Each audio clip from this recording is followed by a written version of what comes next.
Tu vas voir dans cette petite vidéo que dans un nombre, un même chiffre peut avoir des significations différentes selon la position qu'il occupe.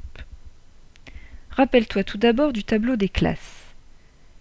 Chacune des classes contient 3 colonnes, une pour les unités, une autre pour les dizaines, une autre pour les centaines.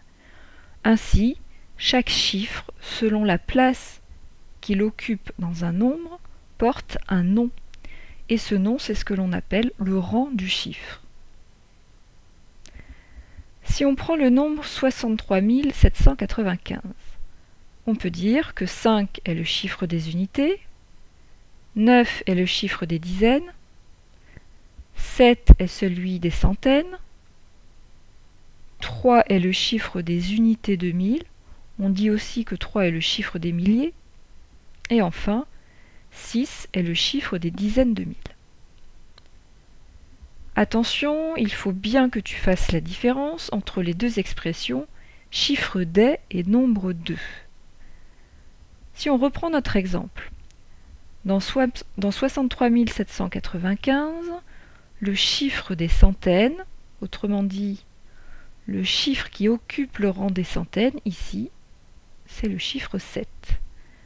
Donc 7 est le chiffre des centaines.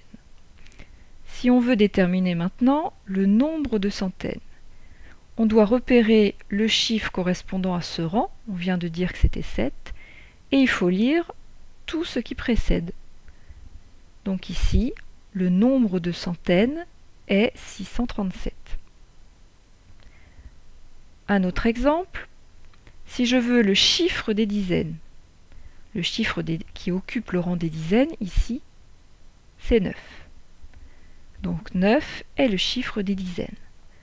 Si maintenant je veux le nombre de dizaines, je reprends mon chiffre des dizaines et je lis tout ce qui est avant.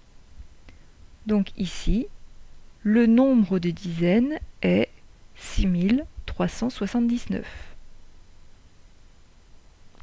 Voilà pour aujourd'hui. À bientôt.